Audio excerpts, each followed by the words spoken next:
Record to the computer. There we go. All right, folks, welcome to another GD podcast. I'm your host, Guy DeMarco, and this week we are joined by our guest to talk about American gun culture. This forum is going to serve as a fun, laid-back way to engage and talk about American gun culture for its positive and its negative aspects within American popular culture. I'm doing this as a one way to kind of get different influencers, industry people, hunters, non-firearm fanatic individuals onto the podcast and talk about specifically American gun culture. Why am I doing that?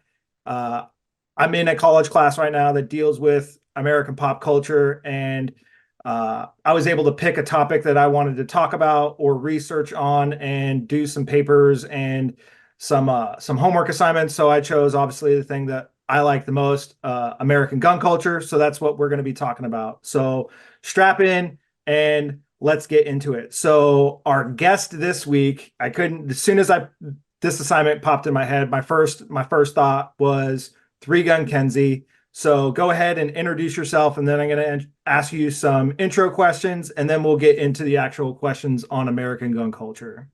Awesome. Yeah. What's up, everybody? I'm Three Gun Kenzie, just living her life by that acronym, I guess, at this point. I am a professional competitive shooter, better at some sports than others, but I've shot everything from 3-gun to PRS to USPSA, started out in GSF, Steel Challenge. I mean, you name it. If it goes boom and there's a way to compete, I'm in.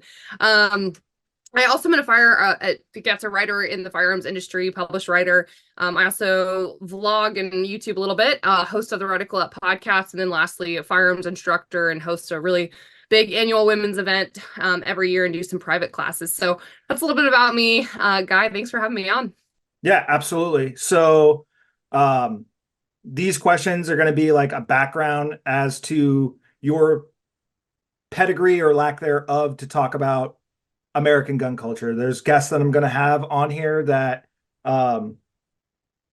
through these questions, the audience will be able to learn a little bit about them, and then whether they're in the industry or not in the industry or participate within specifically gun culture. So you said your name was Three Gun Kenzie. So what is your occupation? What actually pays the bills? Yeah.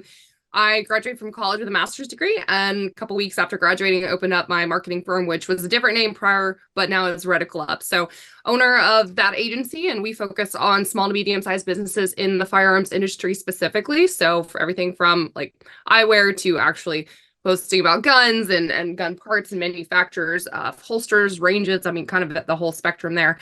In the firearms industry, as a writer, like I mentioned before, I kind of have to stay up to date on kind of what's happening in the world of firearms culture, whether it's media, marketing, movies. So much comes from Hollywood. And then in my other, day role is I work a lot with influencers and ambassadors for shooting sports or for instruction. And so I have to kind of stay up to date with who's the who, whether they have a firearms background or not. A lot of brands are looking to partner in an organic way with influencers online, on social media, on YouTube, in podcasting world, because as you know, probably firearms companies are banned from advertising, whether it is a holster manufacturer, whether it is someone who owns a range. They don't have to sell guns or gun parts. We are pretty much shadow banned, blocked, censored, you name it. So I have to kind of know who to connect with and who to get products in the hands of these folks. So that's kind of my background of the world of industry, to really my expertise, I guess, of knowing kind of what's happening in the world. Okay, so you are in the firearms space. You're not like a tax accountant that just enjoys shooting. You live and breathe gun culture as your job. Yeah, sponsored shooter too, in many regards. So I've seen sponsored shooters who are legit shooters, and I've seen sponsored shooters who are not legit shooters, and they just have a following. So it's kind of interesting too. And then I don't want to say the word cult, but there are some cult followers of gun tubers or. Oh, we're gonna get into it. Yeah. So yeah, go for it. So how old are you? You can say ballpark. I know it's not. Oh no, I don't care. Nice I don't give a shit. To ask a lady, but yeah, I didn't think you would. But 31. You're 31?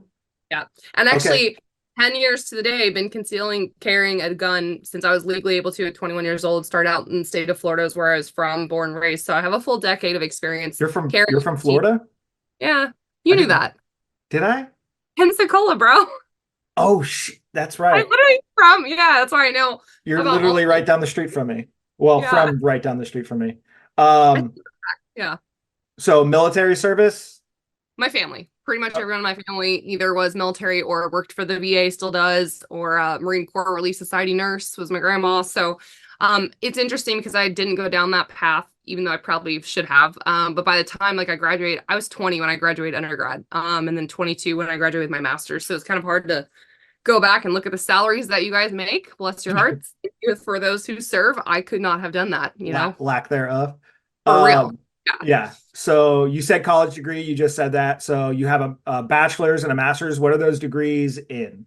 Yeah, so my undergrad was in IT with a little bit of an emphasis in communications. And then my master's degree is specifically in marketing. And then also took sports marketing as like I forgot what they called it. Not really a minor, but like an emphasis on it. So I went down Okay. this track where originally I did study, it's kind of crazy, surfing and collegiate sports. I worked for Seminole Sports Marketing for a little bit in interns. And at one point, like I studied, again, this is so weird in left field, but like the Red Bull Media House, of how this media house actually, has F1, has astronauts, has Oh surfers, yeah, 100%.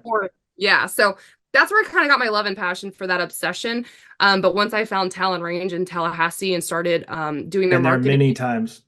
yeah, and shooting there and competing there, life changed for me. That was my very first marketing client, actually. I used to go to matches in Tallahassee before it was Talon Range, where it was, oh God, I don't even remember the name of the range, but we shot with Miss Cheryl all the time in Yeah. USPSA, Range Mama. Like, Yep. yeah. When So, Cheryl put on the first 3-gun match they ever had there, that's what started the love of 3 guns. So Cheryl and Mike made that happen. yep.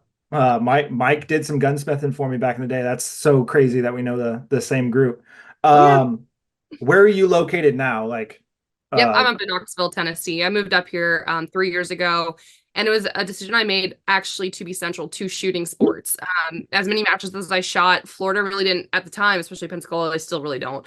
They don't have the community. They don't have the access to get to matches quickly. And so I made a yeah, decision based on my business and everything I wanted to do, my dreams to move. So and it's funny we talk about guns. Is like my decision of where I want to live and where I might go next is based on the access to guns, the freedom for guns, no wait periods, no bullshit on licenses or whatever. And state income tax was a big thing too. a But big thing. Yeah, 100%.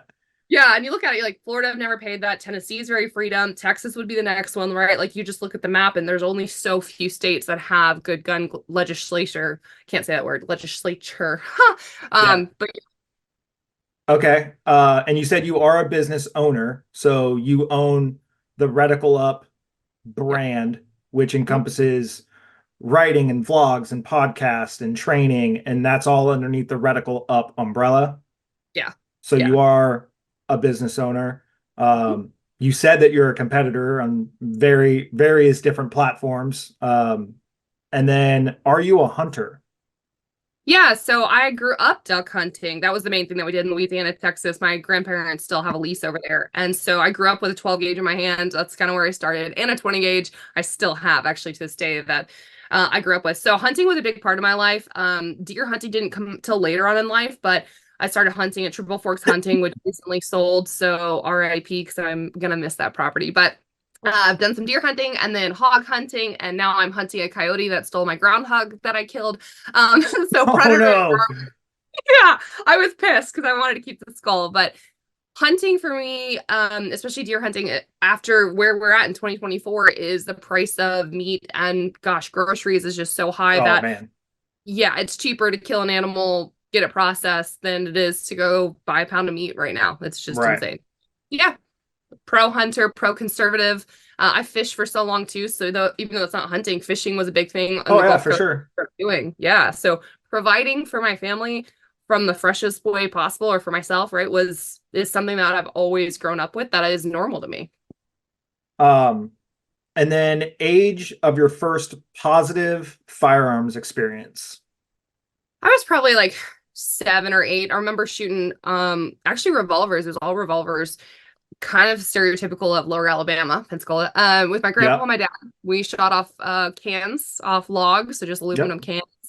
Been And then there. we actually would go fishing. And then my grandpa used to make molds of the fish that we caught, so we would actually have a memory from that. But yeah, so I was really young. My brother was Okay. around too, but I was the oldest, and guns were always in the house. Like that's something else I think about is like we knew the guns were loaded, we knew where the guns were. They still are loaded. They're still all over my parents' house, but it's something where it's not a shock. It's not a surprise. It's not like, why is this here? And is it loaded? It's loaded. It's there for a purpose. And Right. I'm lucky. A lot of people don't grow up that way, and I'm very fortunate that I did. Yeah, I mean, I can definitely attest to that of knowing where the firearms are, they're loaded. Um, you don't touch them, you don't play with them, they're not toys. And Yeah. then, you know, with my experience, like I have a cipher biometric lock on the gun room door here because it's just one of the spare bedrooms that I've got all this stuff in. Yeah. Um, and I don't keep my precision rifles loaded, obviously, but like the house gun, the other house gun, the bear gun, the bigger bear gun, like those are all like ready to go come a necessity, but like Yeah. the boys aren't at an age where they know or understand what they are. They just know dad's carrying them in and out of the house all the time going to matches. I bet that's a sight to see. It's always fun. Oh, my neighbors love me. Uh-huh. Um, I'm not a gun case guy either, so they're usually just No, in the back of the truck or in the back of the car, just rolling around. for sure. Um, so that's a little bit about who Kenzie is. Now we're gonna get into the meat of the potatoes of the actual questions. What is your definition of popular culture? I think anything that is in movies, in music, and TV show too, TV shows. Now with pop culture, honestly, books are turning into those things that Okay. people pay attention to. So I think anything that's out there, YouTube included, anything on social media. So pop culture is just anything people are talking about, what's going on in hashtag worlds, what's like, the live streaming news, what's most popular right now that everyone's into. So I think that's kind of the definition for me of pop culture. Okay. What does the Second Amendment mean to you? It's more important to my first than my First Amendment. Without my second, the first is gone. So Second Amendment is the greatest equalizer and tool that we have as, I guess, American citizens, not just for females, but to tell our government that we will not stand down. We will not be, infringed upon when it comes to our rights, our voice, what we can and can't do. It is the most important thing to me. That kind of comes first in my life because without that, I don't think America exists. Okay. Um, so if you have a story and you feel like sharing, please do. But do you have a negative? Have you been negatively affected by gun violence? Not by gun violence, but by violence. Okay. There's a reason why I carry. My parents know about it too. It was something that was an ordeal I went to when I was underage, but sexually assaulted, and way young, right? Way young. But Right. that was the catalyst for start. And then in college, living alone, I had a guy that had just got out of prison. I still have the police report, and I show this in my classes. That had tried to come in my back door Tuesday, 8 o'clock at night, living alone. I did have my firearm at the time. I was old enough. I was 22. Had a Glock 17 that my dad gave me. It's actually my first handgun that I was gifted and stuff. And ended up calling the police. And then I called my friends from Talon Range. And guess who came to the door first for help? Friends Right. from the Your range. friend from the range. Yep. So that was another thing. And then I also have a scar on my ear from actually being physically assaulted by a coworker of mine. Again, I was underage at the time, so I really couldn't have a firearm, but it was something where, again, being exposed to violence, knowing that people are quick to violence, knowing his kind of background, the world is not a safe place. And so all of these things of being, I won't even say it, but, a victim or someone that's been attacked led me to what I do today. And I share that with women of what I've been through, and God, 1 out of 4 people are like, I've been, XYZ as well. I'm not going to Right. share their stories, but it is something where now a firearm is not the end all be all. It's not something I ever want to use, which we could talk about too, but it is a tool that equalizes any fight when someone is bigger, faster, better, whatever than you. I'm glad that I can carry and I have that privilege or right. Okay. Well, thank you for sharing that. I know it's not easy for everybody to talk about the harder or more vulnerable moments in their life. So thank you. Easier question. What is your opinion of the state of American gun culture? Like, where do you think we're at? I I think that we're in a downhill, crazy world where you've got parties just completely defined and split, right? There is no really middle, normal, I feel like American anymore, right? We've been pushed to the extremes of extreme right, extreme left. But what's funny to me is that every single Hollywood actor and actress out there that's been in any movie ever that has any firearm, doesn't matter if it's a revolver, a lever action, a semi-auto, machine gun, it's bullshit when they say like, I'm anti-gun and we need to have airsoft or we need to remove guns or whatever. You made millions. I'm not going to name names, right? But you can think off the top of your head. Oh yeah. Millions of dollars off firearms. And now I know, well, I'm going to name names. The Rock is one that's like, well, we can only have airsoft guns on set. How many times have you seen The Rock in a movie with a firearm? So yeah. I just think it's a laughable thing with American gun culture of where we're at, where all these people are protesting firearms, and yet even the celebs, Beyonce, with a full police, private security, like around. Kim Kardashian has had issues, and yet she can afford to have a full-time squadron, and even that's not enough. You have to at some point be alone in your life, go to the bathroom, go to sleep. So anyways, I think we're at a point where it's kind of a joke where all these people who are anti-gun are actually pro-gun or make money off the guns or can afford to have hired guns. It's just amazing. Or the world where we just think that, you know, violence is not the answer. It's not about violence. It's about safety. So it's interesting that where we're at in 2024 is kind of a joke. Okay. So in your experience, with gun culture, has it been more positive or been more negative? And can you share a positive story of you inside the gun culture that makes you you stay here? I think there's positive and negatives to both sides, right? The positivity of it, and I share this all the time, is that without firearms, I would not have friends and family. I wouldn't be talking to Guy right now, you guys. So like for me, because I'm exposed and love firearms, I've met 12-year-olds that competitively shoot and can outshoot me. I've met parents that are raising these kids that are phenomenal parents, because I think when you have a kid that shoots or you are exposing your kids to shooting, you're actually a better parent because you teach them respect. You reteach them discipline for not touching that firearm, right? You also have just better, hardworking kids because they are raised in that kind of household. I feel like that is the truth. The positivity again is just that without shooting sports, without guns, I would not have anybody that I have right now. I would not have friends that all over the country. I can go anywhere in the country and hit someone up and probably stay at their house. Yep. 100%. Like it's just, it is incredible. And then I've met doctors, lawyers, trashmen. I've met waitresses. It doesn't matter who you are, where you come from. There's just so many variety in the firearms industry that I think it's a beautiful thing. And then on the negative stuff, again, I think that we'll talk about gun bunnies, but we see companies that still believe that sex sells or sex selling is more important than having legitimate shooters or ambassadors or influencers represent them. And so, you know, I look at the world of like, what if we as a gun community change the culture to not have girls and their tits out or gun dude bunnies, right? Who can shoot the broadside of a barn 5 yards away. Why are we still putting money behind these people who are not educated? Typically, they're not knowledgeable. They can't actually shoot a firearm, and they're representing all of us, right?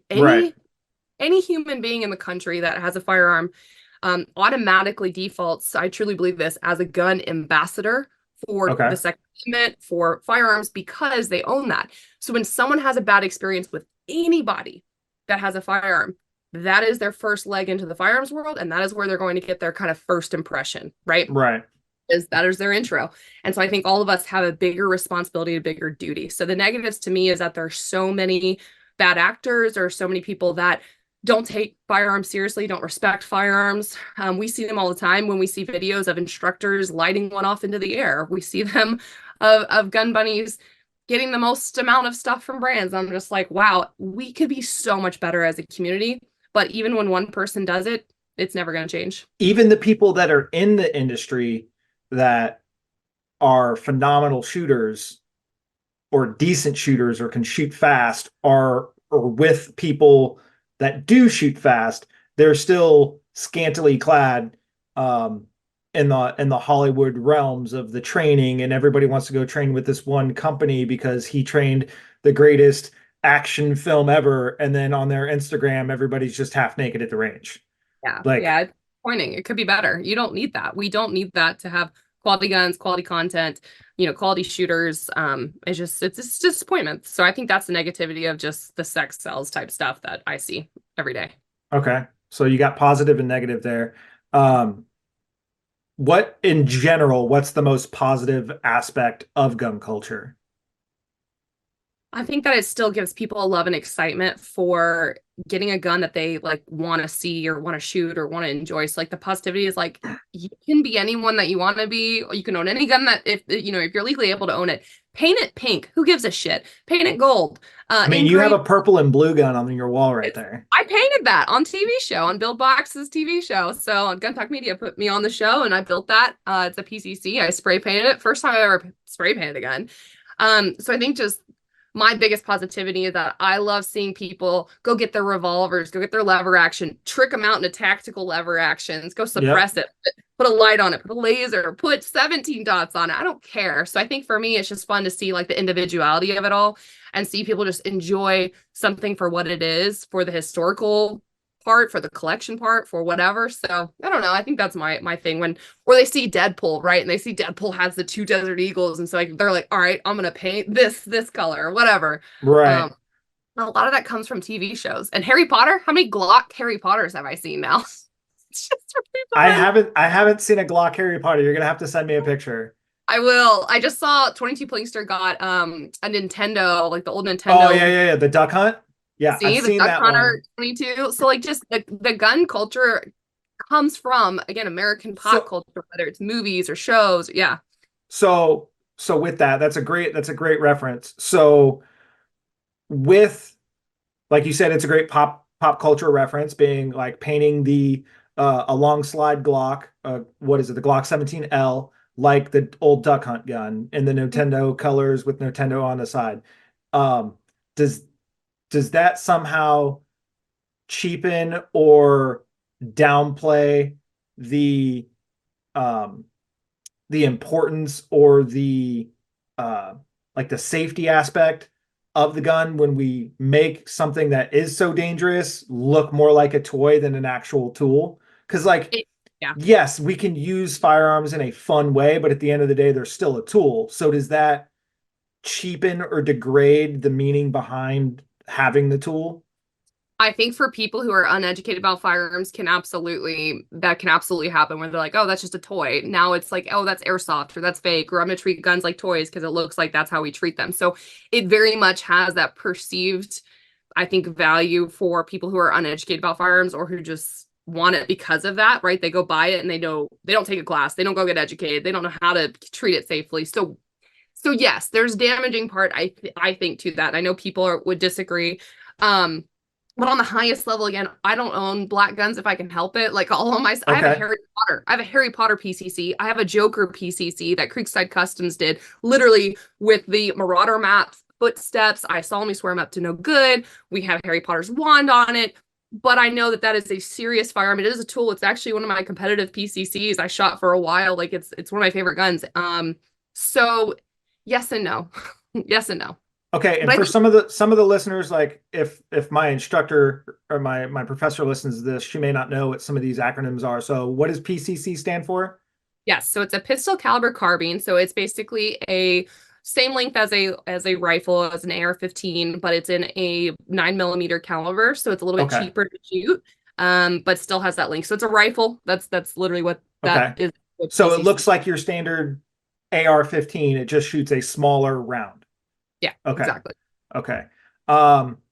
So we asked what the positive of the gun culture is. What's the biggest problem inside gun culture right now from Kenzie's perspective? The number one of it, I would say, is that it's an echo chamber, is where I get frustrated, meaning we're all talking the same people. We're only talking to these people. So I think what you're doing with your class and having someone who's like a non-gun owner, doesn't like guns, will be a value, because we as a whole society, and especially as gun owners, we also need to be talking to people that don't know anything about firearms, that are maybe opposed to firearms. Honestly, we should be having the tough conversations with family and friends. I've got a gal now that came to my women's shooting event last year, and her friends and people in her community as a mom have been asking her, why are you getting involved with guns? Why are you going to SHOT Show? Why are you, carrying a gun? Like, why? You don't need that, right? And so having those tough conversations back and forth is also something that I've had recently. I asked, why does your boyfriend, with my esthetician of all people, but like, hey, why is your boyfriend not with you, understanding why you have a gun? Did he grow up not around guns? And it was that. He grew up in a state that didn't have them. He also is a dude. Is he ever going to understand the female perspective of, this is the only tool that we have to equalize ourselves against bigger, stronger men? Like, we are built differently, like end of story, honestly.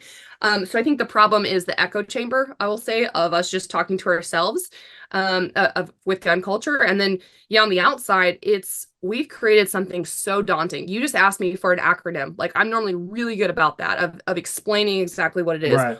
We use acronyms when we talk about all these things really quickly, when we are honestly just not inviting a place for people to ask questions or to feel overwhelmed. They don't even want to get involved because they're like, that seems much. It's daunting. It really is daunting. And that's, I mean, one thing that I love about gun culture is there's so many facets inside of gun culture.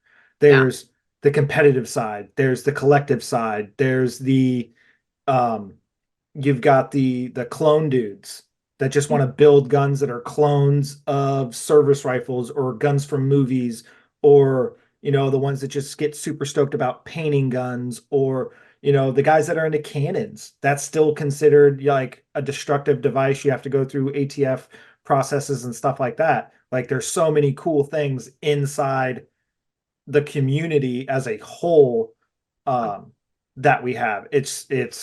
But it can be daunting. Like, when I went from, USPSA and Steel Challenge and then got into long range, like, it's daunting. You just got into the long range. You competed last year. You shot 3 or 4 matches last year. Like, that 5 or 6 matches. The 6 I got blinded in, but yes. Yeah, a very daunting, very steep learning curve from shoot fast, shoot a bunch, and hopefully you hit the target of 2 gun or 3 gun. You have multiple rounds. You have a certain amount of time and a certain amount of rounds, right? So didn't even have my own rifle last year, and now I have my own rifle. You got it built? Yes. I saw your post a little while ago about wanting to get back to it. I saw your story. So I was like, man, when is she gonna get it back? So that's awesome. So now you've got another facet that you have to kind of deep dive into. And I mean, we've had conversations where, you have a reloading press behind you, but how many rounds have you actually loaded, right? You're not much, right? And then when you get into rifle reloading, it's an even bigger daunting task, something that you've decided, hey, I'm just going to buy factory ammo and not have to deal with it, right? So the community can be overwhelming, but when it's overwhelming, like, you find your little niche and then you can just keep learning and learning and learning about it, and then it's not so daunting anymore. I want to add one more thing too, real quick on that. Like, I'm disappointed when I've watched several things on like Netflix, and it seems like on gun culture, it's never a positive story, or like gun culture in the media. It's always, I get it, right? Like, it's the active shooters, it's the things that happen. Or I watched a Netflix series about, like, I don't know if it was real or fake, but someone played an actress, played like the story of how she was the only student to survive in her school shooting, right? So what about the positive stuff? We never see movies or documentaries or anything in the media about how guns saved someone's life, whether they had to use it or not, like whether they just had to deploy it and that it ended the threat. Like, I wish they would tell more stories about like me. Like, guns saved my life from being depressed and being sad, to finding a community, to finding friends, and not, it doesn't always have to be gun related. Like, now I get to hike with friends, now I get to go vacation with them, but it's sad to see so much of media just not actually showing the good side. Right. I mean, I pulled out onto to 98 this morning going to work, and one of my friends that I met him via shooting, you know him, Brandon Haywood, like we he called me up and he's like, "What are you doing, nerd?" And then we talked about work. We didn't even talk about shooting. We talked about work and how one of our other friends is coming into town because her husband's checking out of, Corey Station and this, like, so we're like, "Oh man, we should all meet up and have coffee or something like that." And like didn't even center around guns. It centered around us all being friends and just having something in common. I think yeah, the like you hear it on podcasts all the time, yours, mine, anybody's. The best people that we've met in society seem to be in this community. And I think we're a little bit more grounded than maybe some other communities, but I don't know, maybe that's just my opinion. No, I think we have more realistic expectations of untrusting the world, seeing the world for what it is, knowing there is hatred and violence out there, and understanding that we have a duty to ourselves and our families, just to protect ourselves for when the day comes. And it's beyond firearms. I think this community understands prepping, and just being a prepared citizen, and honestly helping others. Yeah, I mean, I know you're helping people with your women's classes. I'm helping people with just like the bringing people on here, sharing their stories, or giving businesses an outlet for promotion, or just helping people out at the range, or squatting, all the ROing, like all that Yep. stuff. It's all because we want to. It's not like we're making millions of dollars doing No, this. to No. be a millionaire in the gun world, you have to start with 2 million. Exactly. So, what is the gun industry doing right? What is the industry as a whole doing right? Well, again, you got a female on, so I have to talk about the female stuff. They exponentially in the last, I would say, 5 years, they're catering to the female market because they realize like when you look at all of the transactions that ATF has and stuff on background checks, is that it's a large majority is women. So when we look at, I had the idea 10 years ago to make shooting pants with legging or with belt loops, and I didn't do it. I should have, and I'm an idiot. But now I see almost just so many brands making tactical leggings with pockets and with leg loops. Game changer. Huge. There is no excuse for females or males or anyone. I think we're getting right on concealed carry for anybody that wants to wear basketball shorts, if they want to wear slacks, if they want to wear the tactical clothes, cool. But off-body carry is not my favorite, but there's so many ways off-body carry and to I got my tactical fanny pack. That's right. The fanny pack, the what's the other one? The sling bags. Crossbodies, yep, sling bags. Yes. So I think like what we're doing as a community is we're listening to the needs of the people. Females have so many different guns now. You've got, of course, the 6-hour Rose. You have the Walther PDP-F, the IWI Masada Slim. So when you start Glock, 48X, all of these guns, again, they're good for males, but I'm speaking from a female perspective, is that we're listening to the market and the needs of people that do want to protect themselves, and a large majority of that is going to be moms. So I think that's pretty cool. And then just seeing how many of us are working so hard because we're idiots to put out content that's valuable that isn't on social media. So I work with huge brands. There's tons of media outlets, the big ones, Athlon, Recoil, Gun Talk. So all of these companies are spending so much money, and so are the brands that obviously sponsor and do paid ads and whatnot, to put out content, whether it's magazines, blogs, videos. They're not hosting on the anti-gun platforms, they're doing their own. So I think we're just doing it right in terms of not giving up and getting the content to the people that really need it and want it, because we're fighting with that every single day. Right. And then the last thing too is just coming together on, I think on issues. Like I've seen so many companies back, like the ATF brace stuff. Guns of America is doing a great job. Yep. It's beyond the crap NRA now, right? It's better organizations and it's companies speaking up and putting out basically legal stuff against these horrible legislatures trying to come down and ban anything to do with firearms, whatever it may be. So I think that we're just doing a good job of coming together and being like, no. Okay.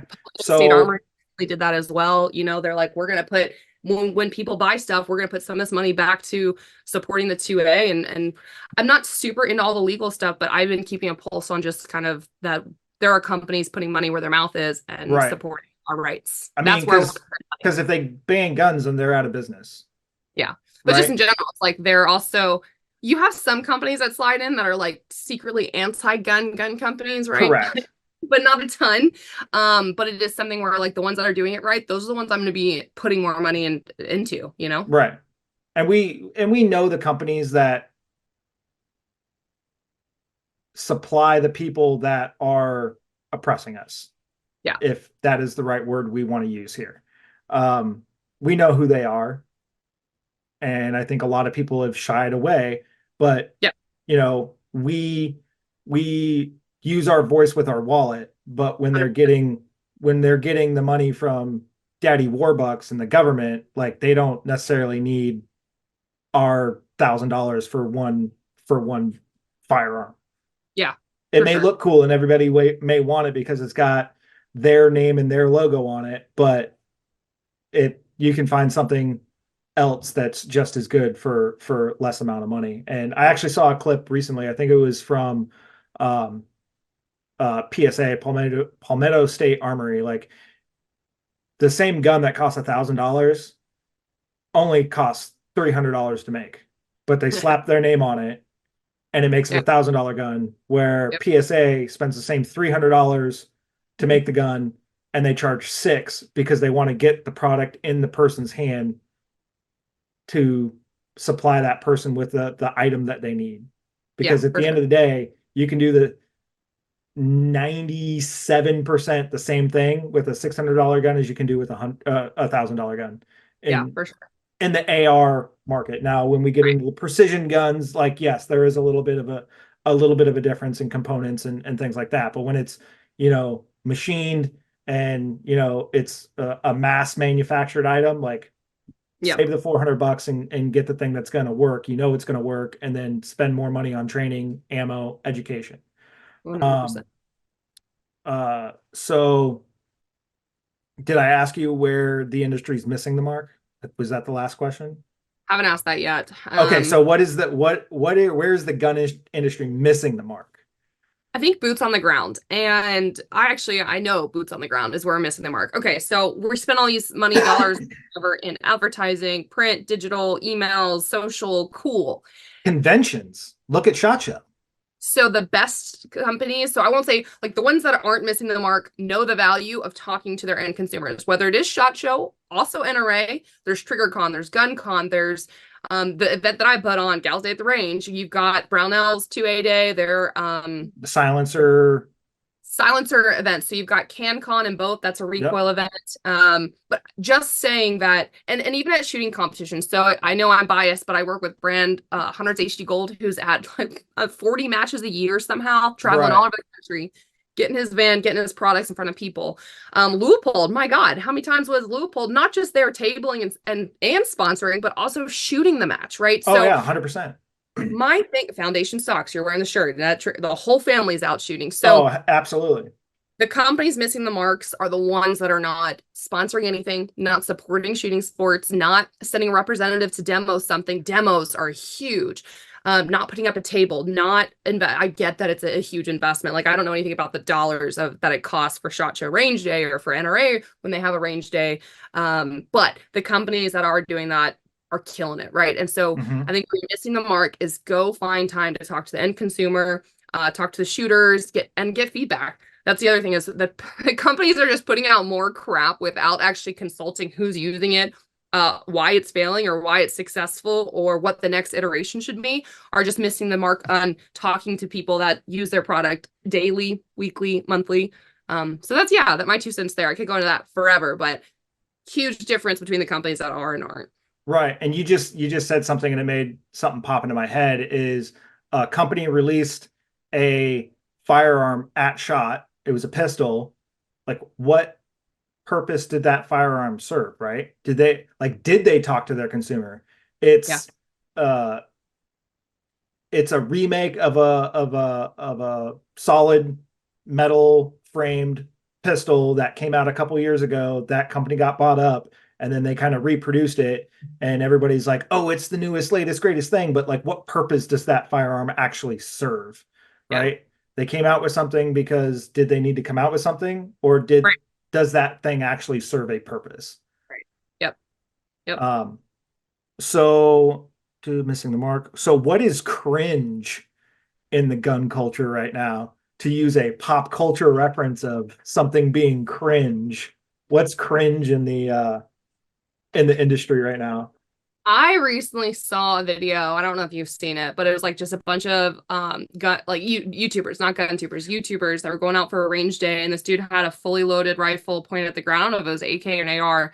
And just for shits and giggles, he thought it was funny to cook off a few rounds, like just to negligent discharge into the ground by him between him and his buddy's foot, and he's laughing. He's like, "Ha, you're scared." I think they were actually streamers of video games.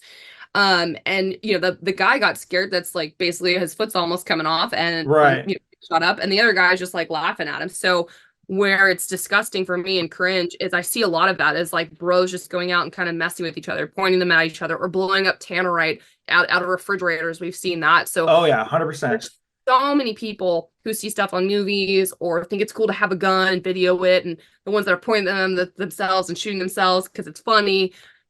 Dude, it's killing me. It's killing me heart and soul because they don't respect them. They're putting this content out. People think it's kind of funny. They think it's a joke, and then they go do the same thing. And it's also influencing kids, man. Like they think that they can do the same thing. So Right.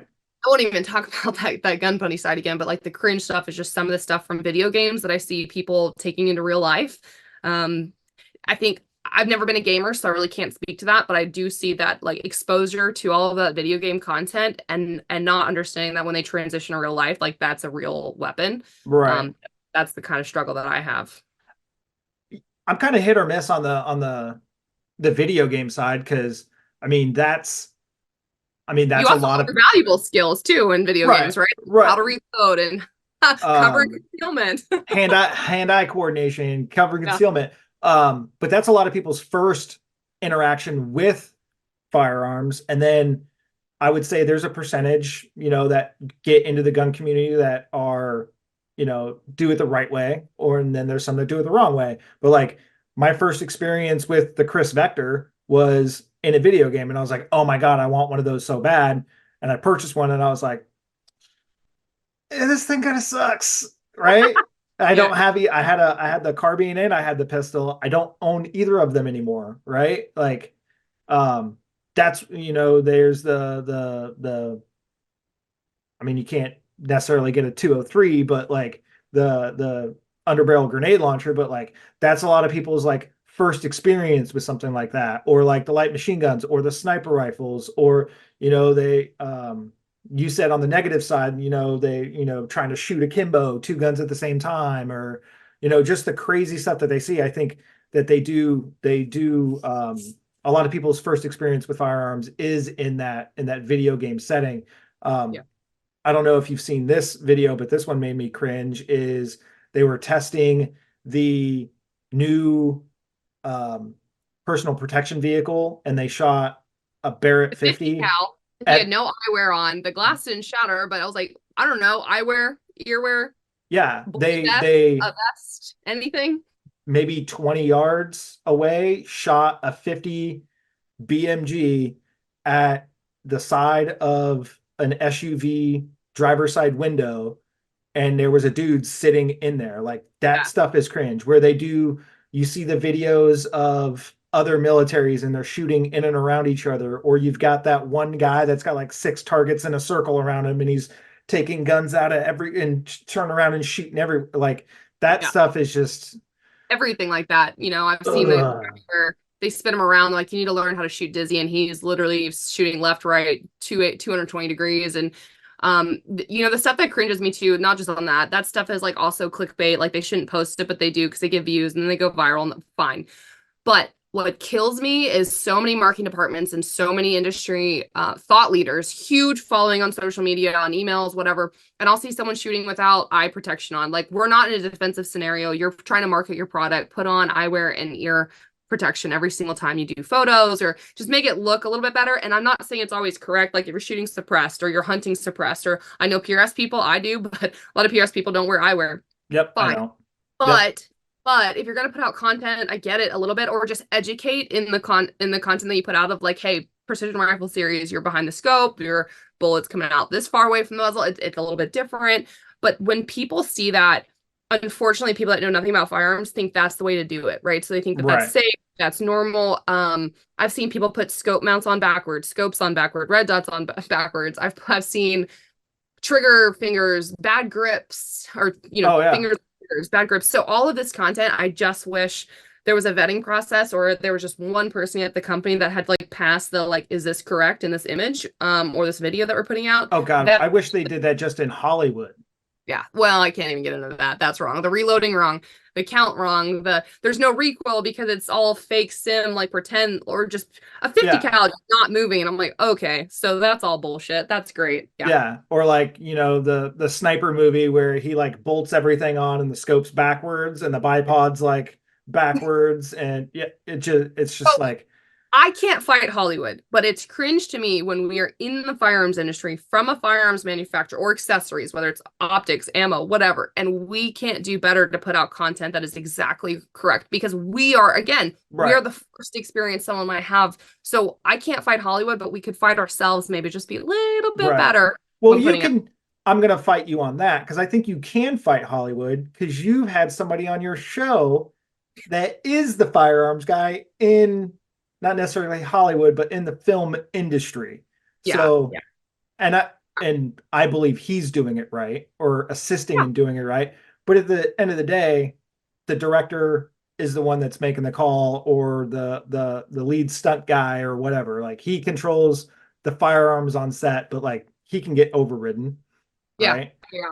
So Um, there's small stuff. I mean, I'm not saying we're not wrong. Like, I think what TTI has done a good job though of training major people, whether it's like Kevin Hart, obviously Jack's gone there, but he knows his stuff. John Wick was all yeah, learned, Halle Berry, all these people that go out there and learn is awesome. There was also recently one, the Night Guard, the night, what is the night? Something on yeah, Netflix. yeah. I've seen it.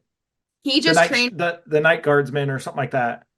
the night bot something. So, anyways, he actually just trained in Middle Tennessee with the Dirty Civilian guys and with Brower Solutions. And so Dude, I like Dirty season Civilians. They're funny. two, yeah, but for season two, he's actually going to have a lot more skills. He learned CQB, he learned low light, he learned how to do pistol like malfunction clearing. So all of this stuff is so cool. He took that on his own to go seek out proper education to be a better actor, to be more realistic. My heart is happy. Now, the end edit too, I don't think a lot of people understand that the end edit, those editors know jack all, and so they might just Right. cut things. They never show the reload. They never show the Right. cross check, Absolutely. whatever. But They yeah. have 100, they have 90 minutes to fit 3 hours worth of film into. We get it.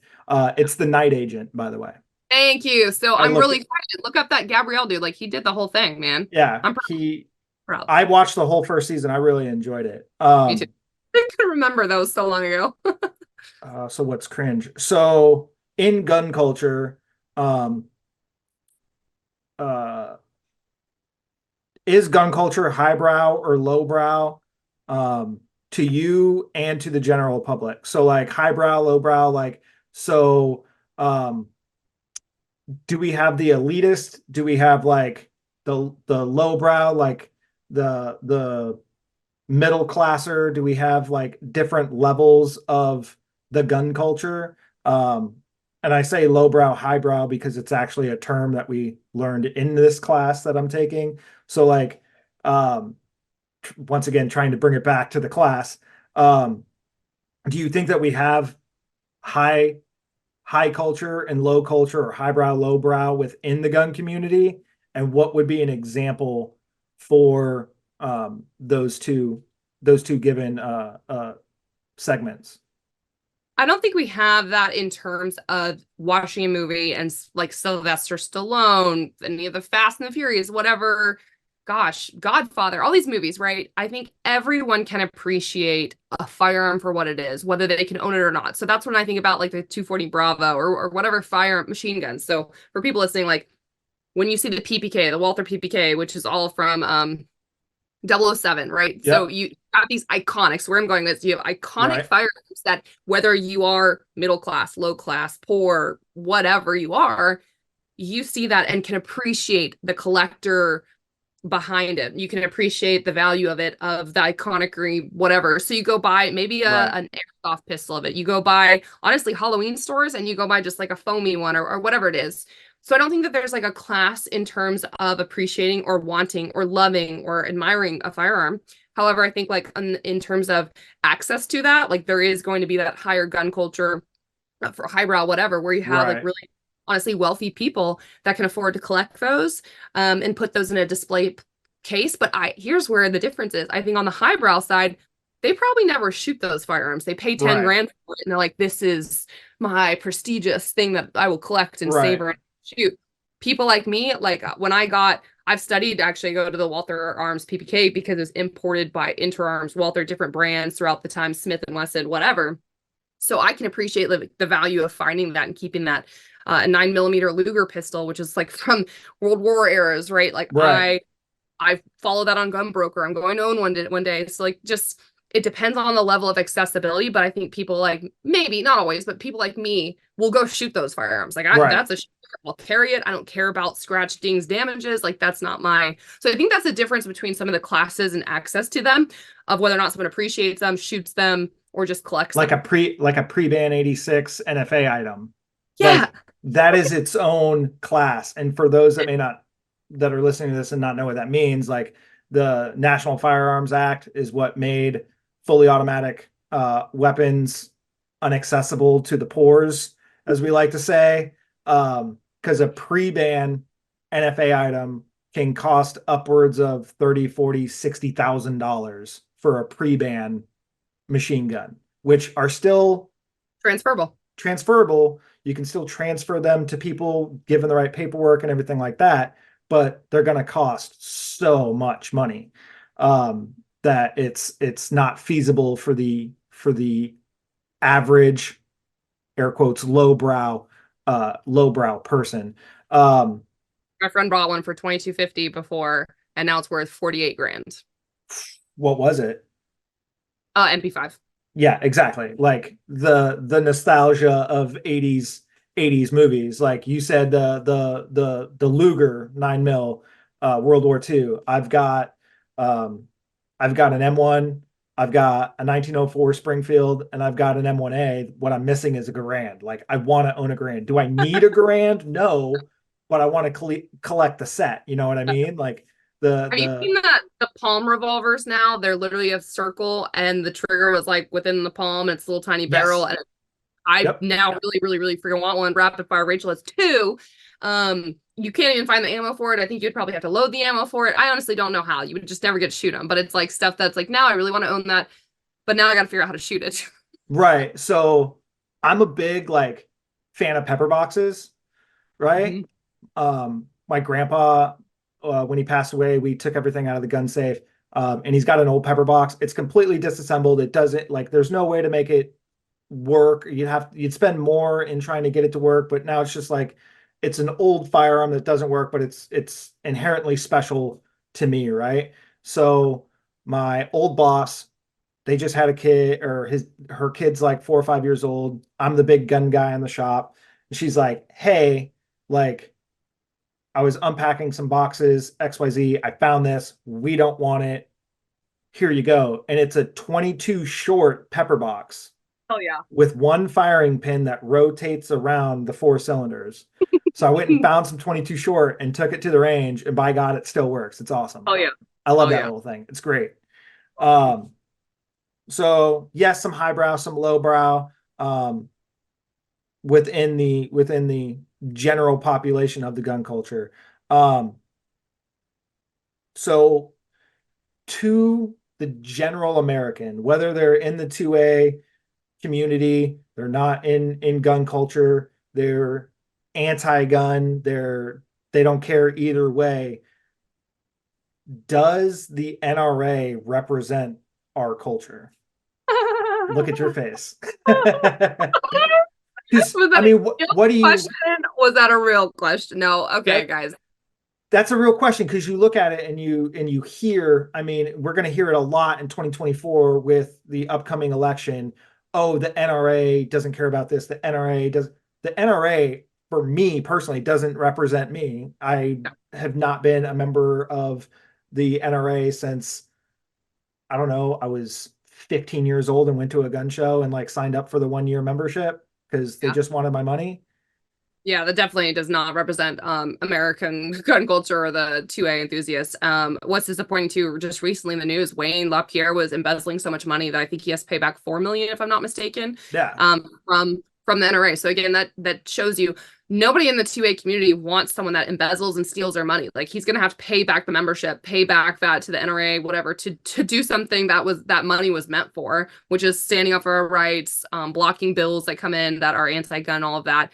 Um, I have to be a member. Here's what's bullshit, right? Is that as someone that wasn't prior military and wasn't prior law enforcement, to teach in Florida, to teach the concealed carry permit classes, which I'm still able to teach, you have to be a credentialed instructor, and that means NRA certified, which is absolute bullshit because anyone that's ever gone through the NRA course knows that it is basic, it is painful. Some of the curriculum is actually incorrect when they're like, oh, you just look at the side of the gun to see the stamping for what caliber it is. Wrong. Barrel. It's the barrel.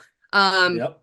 But anyways, so the NRA just is so outdated, but unfortunately, they are in with the government, which is another issue of gun stuff, that they have weaseled themselves to be like, we are the curriculum of the world. So that way, if someone is certified as an instructor through us, they can teach the carry permit classes. It's the same thing in the state of Tennessee. There are organizations like Guns of America, USCCA that's now coming kind of on board. USCCA has their own instructor credentialed programming, and I've seen and heard of a couple of states now adding them as a curriculum that people can go and get to become instructors to teach those carry permit classes. So that's a step forward. But again, like if you want to do what I do, and that is instruct, you have to have certain credentials. And to do that, you have to pay their annual membership, because at the end of the day, all they are is a way to turn the wheel and get money from members. So, right. Yes. I mean, it's just like a hunting license. Like I'm going out there to collect food for my family, yet I have to, pay you to do so. I think there's some good to that because of how many people would be out there murdering animals I get it, and getting away with it, not being fined, but right. And some of it does go back to conservation, but that's more like, I don't know, bigger game tags, right? So no, short answer, no. Long answer, you just got. Yeah. Any thoughts on people from other industries coming into the culture to boost their own personal brands? This question came directly from our conversation when I asked you to do this in the first place. Yes. All right. So everyone's probably seen it by now, but if you look at 2024 SHOT Show, okay, and who was there? So real quick, what is SHOT Show? Where is it? What is it about? I would love to have known. Is it shooting, hunting, outdoors trade show? Okay, yes. You got it. The acronyms that even the people in the freaking industry don't know. Okay, SHOT Show is every year. Used to be COVID disrupted, but every year in January, it is the largest trade show in, I think, America, maybe not the world, but for firearms and outdoor stuff. It's got miles, and I'm not exaggerating, miles of booths. Yeah. Yeah, Caesar's Palace is all in Vegas. They used to have it other places, but now it is Las Vegas, Nevada. So they have Caesar's Palace, the Venetian. They've even expanded to like having some archery stuff, and they even had like a mobile live fire range, which was kind of cool, but like an indoor setup. So is it still at the Sands? Yes. Yeah. Okay. So every year, SHOT Show happens. People in the industry fly over, and they fly over from internationally as well. So you've got people out of the country that come, people obviously in America that come, and so SHOT Show, yes. So there are companies. Oh, I wish I could name names, but I'm not. That literally pay rappers, MMA fighters, people that got famous on YouTube, people that have nothing and no firearm experience whatsoever to come and be a brand ambassador, to come do a booth visit. Actors, actresses, like you name it, right? So these famous people come in that have a following online, and they are doing what's called like booth signings, like come meet XYZ at the booth, get a signature, get a photo. People that probably don't know how to shoot a firearm, probably don't know how to load them, can't shoot the broadside of a barn, couldn't instruct you to save your life, probably don't carry a gun, maybe some do, maybe they don't, to come and represent us. And unfortunately, the people that, go ahead. And I was going to say, like, some of these people, like, I get it, the rappers or this, that, the other thing, like, some of these people that they bring in, like, are known to be dishonest, and they're hiring them to come be a booth visit, and they're going to be like, oh yeah, this is the greatest thing ever, when you're proven to be a dishonest person. There was one that said he never was on steroids, never, and then came That's up and like, exactly who I'm talking about. yeah, I was like, yeah, I'm on steroids, yeah, and like we're all like, no shit, but you lied about it, and people Yeah. trusted you. People actually thought, oh, he did it without it. I could do that too. Mm-mm. Yeah, not a thing. You can eat Super much liver as you want. You're not going to get that big. Oh, we've just named that. Well, whatever. But I named that, and nobody listens to my show anyways. but it's interesting to see. Okay, so this was actually the largest attendance I think since pre-COVID. So it's been like 4 or 5 years now, and it was a huge turnout. And it was awesome to see some of the people because there's pros and cons again to this group of people. Is that there's some that are coming from maybe more of a hunting background that are like coming into the industry and like doing some booth visits and adding a little bit of value because they know how to do XYZ over here. Maybe they're not super into all of this stuff on the gun side, but hey, they're bringing people in and getting people excited for it again. The other ones, it was insane to me. I had a DM in my Instagram. One company legitimately asked me and was like, yo, can you come stop by the booth we've got and like name the celebs that they would have at their booth? And I was like, literally, this message is the exact opposite. This makes me hate you, not want to work with you. Right. You're not even in check with reality that you think a professional shooter, professional instructor, like gun media industry writer would want to have anything to do with this. So it was interesting to see that kind of dynamic change over. But it is frustrating that people that consume the media and we talk about gun culture, like they don't go research these people and they think that person's like what they stand for, what they believe in, like that's what they're going to follow. It is a cult following of some of this stuff where I'm like, right. Really bad, really bad. So with that, I think there are some people that have a cult following that are doing it right, and then some that are doing it bad. I think, and like him for his personal views or not like him for his personal views. I think T-Rex Arms has put in a lot of work and a lot of content over the last 6 years to be an educated voice in the industry. And I know a lot of people don't like him because he wears tactical gear and plate carriers and night vision and runs around and shoots on his private range.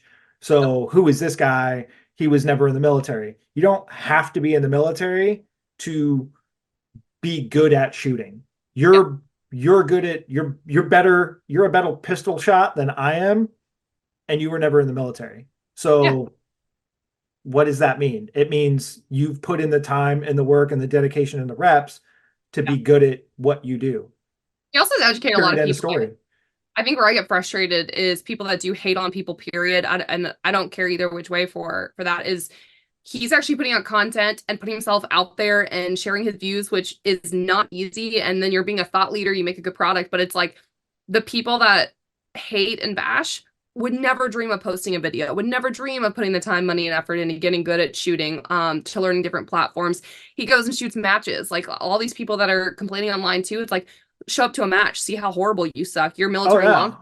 background is going to show how bad your poor gun handling skills are, that you can't hit a target or that you don't know different platform than what you were really focused on. And so that's the stuff that I hate too, is that those people are never going to do more than any of us have put in. So right. That being the people that are talking the trash behind the keyboard, not the people on the range putting in the work. Correct. Like I don't think that you are entitled to really opinion or value when you've never done XYZ or put yourself through that. So those people just really don't matter to me. Okay. So with gun culture, we have different personalities inside gun culture. We have different personality types. What are 3 gun culture personality types? Some of them are funny, some of them are serious, but what are 3 gun culture personalities? Oh, the humor is my favorite. The people that can just be funny all the time. Like I think of Kentucky Ballistics, he's hysterical. The whole desk pop crew is absolutely ridiculous. Tactica and Armament. I'm not familiar with the desk pop crew. You need to look them up. So like one has to wear a mask for what he does for work, but their humor, hold on, I got a patch for you. Okay. Yeah, you got a whole wall back there full of patches. Oh, I have another patch wall. I have more, but this is literally what they gave me. So to explain gun culture, there are people that make it a joke, and it's fun. It's content that is it's just entertainment, right? And that's awesome. And Kentucky Ballistics knows his stuff, enjoys shooting, but like his videos, he'll put on a wig and talk to himself as a girl and then as a guy and then dress up as a vampire, whatever, right? So like his stuff Yeah, is it just kind of spins off of from the fun. Vine days, right? Yes. Yes. So we got the humor. That's a type of personality, a personality type within the gun culture. What's another one? The hard educator. So I think of Tactical Advisor as a really, really good piece of content. And even T-Rex Starms Lucas does a good job of taking this very seriously to the point of, I'm going to educate you on this gun, this optic, this suppressor, this gear, why you need it. And it's super valuable. Like anybody that's in the gun world that has questions on stuff, like that's your thought leader industry, that also industry person that puts out the educational content. So humor, educator, see another personality. I just think the expert, whether that expert be the hunter or the competitive shooter, or the person that's just literally knows that platform through and through. So I think that's like the last like kind of personality is, I think it's a combination, honestly, of where that ends up is someone who can take that platform knowledge, can entertain someone, but actually runs that gear, that gun, that whatever, it's so hard that they know it in and out. So I think that's just like the expert. Okay. I'm super glad I asked that question because I didn't know how that was going to go, but your answers are not anywhere near what I thought I was going to get as an answer. Well, I thought there's also the autistic scale, which I think I'm okay with saying because a lot of my friends are autistic, and I feel like to be a gun nerd and to be, I could just name three. Like there's a competitive shooter, there's someone that's manufacturing parts, and there's another that are all on the spectrum. Gun tuber, they're all on the spectrum. I thought we were going to go with like the gun snob, Oh, the FUD, right? Like, but mine was genuinely authentic. Like you have the people that are making comedy stuff out of this. oh yeah, 100%. Print, shoot, repeat, made a whole HK slap video and music and song that you can like listen to. It's hysterical. I don't know. And then he's still adding value, right? He still understands the guns, 3D print stuff, educates people on what works, what doesn't work. So honestly, I think those are the people that I was thinking of personality wise. Okay. I like that because I didn't super specify. I left it kind of broad. And I wasn't expecting that, so I enjoyed that. Hot takes or opinions. Like, what's your hot take or opinion on when it comes to gun culture? Like, I really like this. I really don't like this. Is my opinion on this aspect of gun culture. Anything like that? What I hate about it is people won't leave people that like love something, whether it's a gun or an optic or something they see in a movie or something just gun culture wise, right?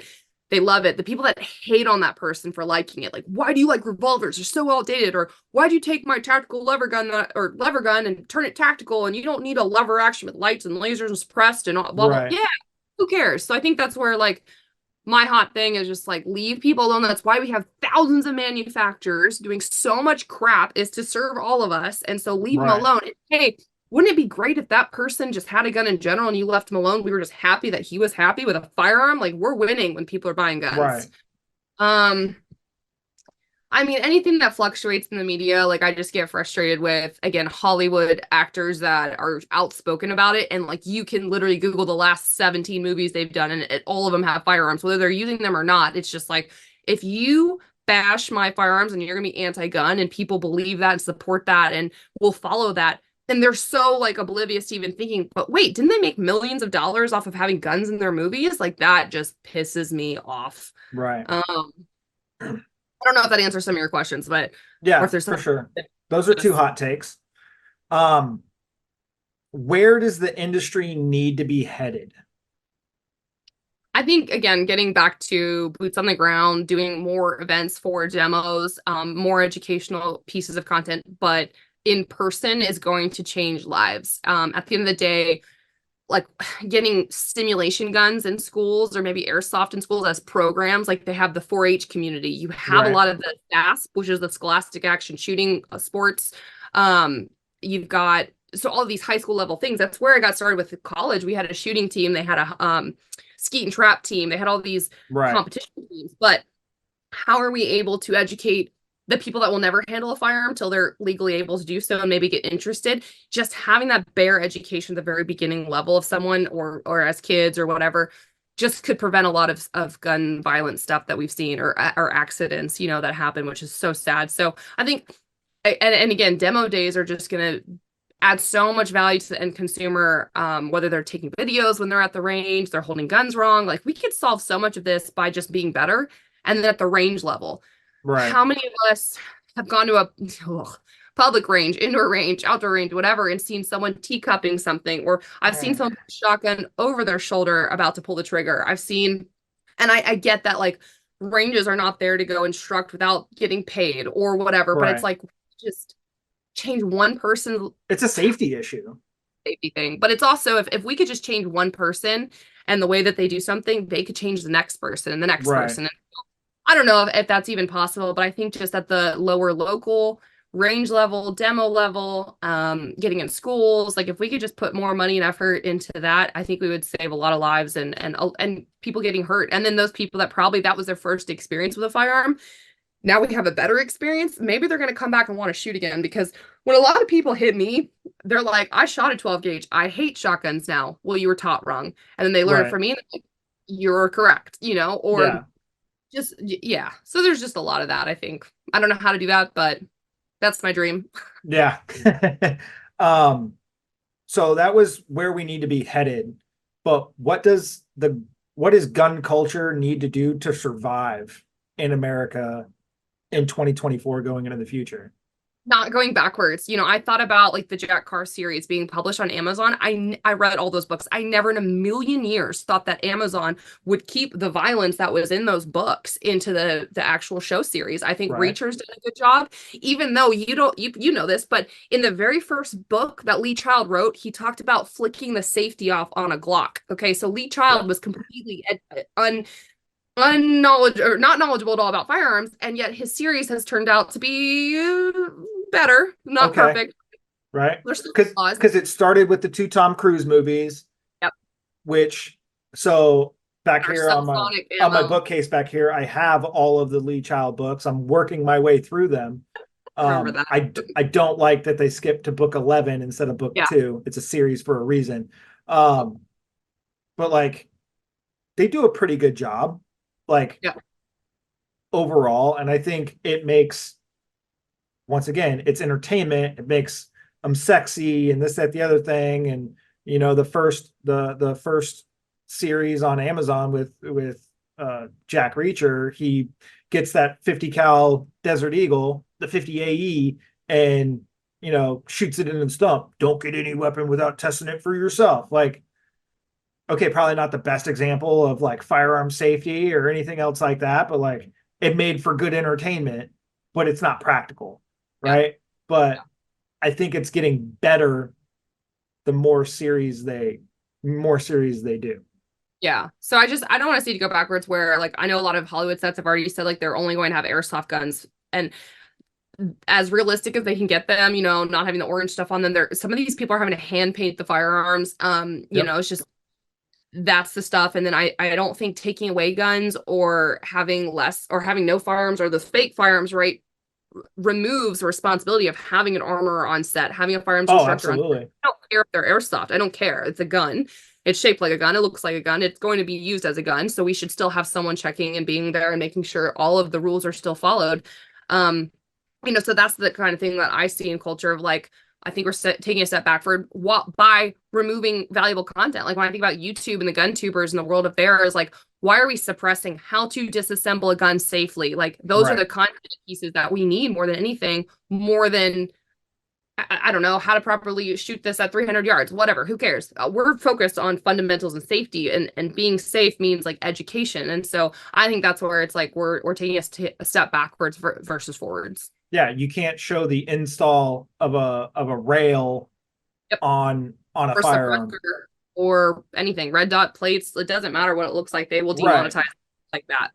Yeah, it's all demonetized, and you don't want to put something up that's going to get your whole channel demonetized, right? Like people don't want to do that, which is unfortunate because frankly, that's how some people learn is through visual. Like we have, you know, kinesthetic, visual, auditorial, like we have all these different learning types, and now you're taking somebody's ability to learn away, Yeah. which it's their platform. They can do what they want. So find another platform, somebody make a 2A friendly platform then, Yeah. I mean, have you ever watched like old TV shows or anything where you're like surprised that was in there? I remember watching like Parks and Rec again, and Ron Swanson like gifted a pistol, and I was like, yes, like now that probably would never air on TV today, of having that in a funny comedy show that's 20 right, minutes long with and like I think Ron's one of those people that is anti-gun too, but it's like, how did that even stay in there? Like, I'm right. happy about it, but if we go backwards and we just remove everything, it's like that's not normal American Well, life. well, look at it this way too. Like what just came onto Netflix that is basically like the definition of getting canceled. Blazing Saddles. How is Blazing Saddles on Netflix right now? Like it's like how is like it's a great movie. It is So one of the funniest movies that's out there. Yet how is that even on Netflix right now? It's keep it up. baffling. Yeah, let's keep it up. That's what I'm hoping for American gun culture, is that we don't remove our history, we don't remove our statues, our shows, but like, man, yeah. Right. Okay, so from the outside looking in, what kind of impact does gun culture have on American culture? So, like, we've got American culture. What is American culture? How does gun culture affect the bigger portion of American culture? I'm probably not an expert on this question. This kind of seems a lot. But if you think about like what was trending, or like, unfortunately, guys, anything that's happening in America is going to be the culture, whether you watch it or not. Like, so here's what's interesting. This is probably not going to answer your question, but it's very important. When I watch the Super Bowl, okay, I don't care about who won. I don't care about the commercials. I actually watched it to see what's airing. What's happening in America Right. is the Super Bowl. Okay, they aired that commercial that was about Jesus or whatever, Washing or the feet and washing the feet, and it had everything in it. Like you had trans, you had gay, you had lesbian, you had priests, and top. You there's had all of this stuff. yep. It was actually very cringe and very painful to watch, and it was very just out there, right? But it's something where people get mad no matter what side probably that they're on, right? But it was like, okay, that's literally a message going out to billions of people watching the Super Bowl right now. Having Usher on and all those rappers and stuff again, like that's awesome, but that's culture right there. What's happening Yep. with Taylor Swift and Kelsey, God, I can't stand any of that. But again, that is literally American culture. Is that's what people care about right now, is everything that happened on the Super Bowl was actually like what's happening in America. So I think about like gun culture, all of that's going to be relevant. And I can't think of a good example like off the top of my head right now, but it's stuff where, again, election coming up, we're going to see a lot of that. And so American culture of who's running the country and what do they actually believe in. Unfortunately, gun control and gun legislator and all of that controls so much of the election. People don't care about healthcare and people being obese and fuck, why is nicotine and all, like, I'm not anti any of this, or alcohol, nicotine, all of these like issues. How about child trafficking, right? All of that matters. But the focus so much is always on guns because they think, oh, removing them is going to answer everything, like Right. incorrectly. So they're intertwined about what's happening and how people vote and how people make decisions. And unfortunately, the hottest ticket item is going to be guns, right? So I think that leads a lot of conversations that ends up in our local, our state, and federal government levels. I don't Okay. know that answers the question, but like people that are like, oh, I'm not into politics. Do you watch the Super Bowl? Do you watch commercials? Do you watch TV shows that are anti-gun subliminally? Do you watch whatever it Yep. is? Then yes, you are into politics and you have a viewpoint and you are consuming that content whether you like it or not. Because like if you're not cringing at some of the stuff that's out there, you are bought in and sold and fully like a machine, just kind of following along with whatever you're watching or paying attention to. Yeah, just accepting whatever mass media produces, and then you consume it, and then it forms your opinions and your thought processes. If you don't know how to think um, Independently. Yeah. independently for yourself, which I Yeah. don't think we teach that anymore. No. Mm-mm. I mean that's what school is. We So want did you see that? we want people to work in, we want workers, not thinkers. I don't know what it was, but in the box that Taylor Swift was in, and I'm not a Taylor Swift fan, but they had like the devil worshiping chick that had an upside down cross, was wearing black, and did this like devil hand sign, right? and people not paying attention probably missed it, but people are paying attention. The ones that I listen to podcasts, and again, that's pop culture, American culture, and also talking about some of this stuff. But like, there you go is another example of how people on TV, celebrities, people that have like their chance and fame, like they're sending a message, whether you receive it or not. And there are people noticing, their kids are noticing. But all of that is out there. And if you're not reading it, then you're just completely missing it. And you might be reading it and just subconsciously like absorbing that, like, oh, okay, no, that's real. Yeah. Like I fell asleep in the third quarter of the Super Bowl. I had to wake up and Google who won the Super Bowl. I had no idea. Like I woke up, the game was over. I just turned the TV off. Like it was, Did you see what I was talking about though? Did you see that? No, I did not. You need to look that up. It's pretty wild. I was actually working on school stuff while the TV was on for the boys. That's when everybody got sick up in Delaware and that whole mess. Perfect. Well, I'll send that to you. That's something yeah, send it to me. I'd like to look at it. Yeah, because that was all over Twitter, X, whatever, and people were podcasting about it. And yep. Yeah, I have no idea what reference you're making there, but yeah, I'll definitely take a look at it. So those are the major questions that I had for this endeavor. What do you want people to know about American gun culture? These are our last three, kind of our outro questions, kind of giving you free form. What do you want people to know about the American gun culture?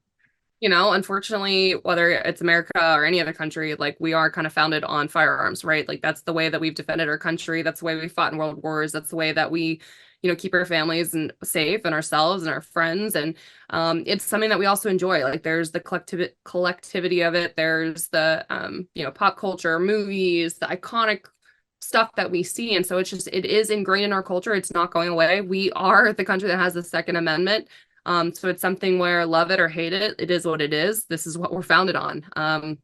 And so that's never going to change as long as, again, movies, media, TV, books, they're all going to have firearms on them. I think to the day that all of us die, for every generation to come, you know, this is something that's going to live on. It's the same thing with history. You can't change it. You can't rewrite it. It is what it is. And so that's kind of my 2 cents there, is that it's going to be here whether you like it or not. And there's some really cool stuff that's come from it.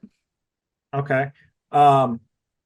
So I should have probably prefaced this before we started, but shout outs or sponsor plugs. Oh, I mean, you could generated a giant list. You no, have it on your phone. I know you do. Yeah, I do. But the ones that I'm really excited for too are just like the ones that have kept me for so long. I couldn't do a lot of this without all my sponsors. And so Super Vel has been at the forefront of that. I was a customer for all of these clients, really, or sponsors. I've been a customer before I was ever sponsored, because I truly believe in the product, love the product, use the product. So Super Vel, you know, I get to shoot for Nighthawk. That's Super Vel, VEL. Yeah. Yep. And then Nighthawk. So when you talk about the highbrow people, I am one of them when it comes to a pistol. I love double stack 1911s, but this is a 2011, whatever you want to call it. But the Nighthawk is a custom, handmade, handcrafted, just beautiful work of art. So I think about gun culture, the work of art.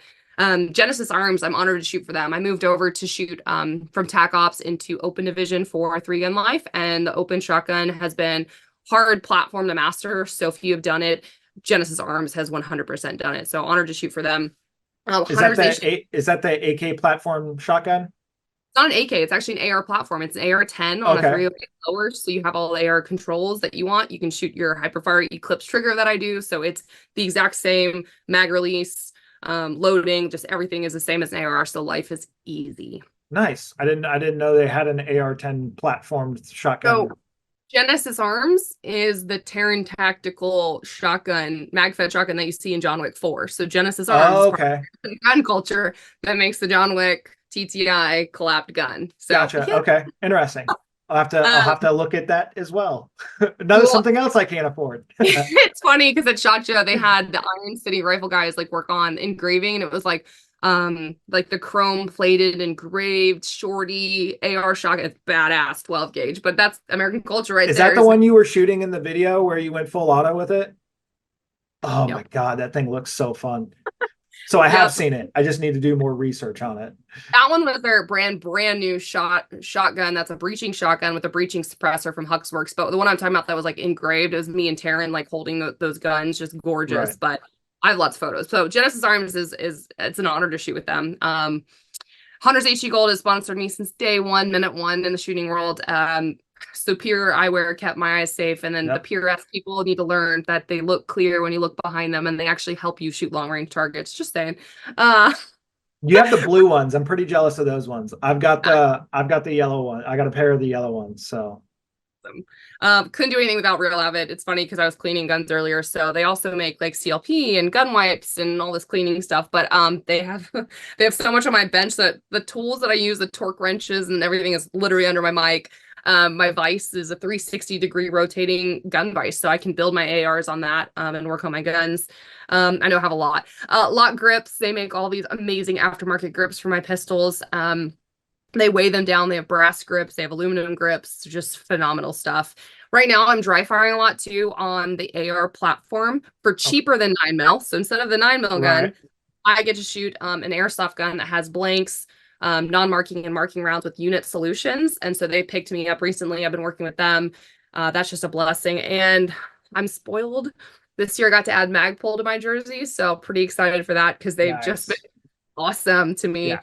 And that's what your bolt gun's in, is the R700, the Magpul chassis. PRS one. Yep. Yeah.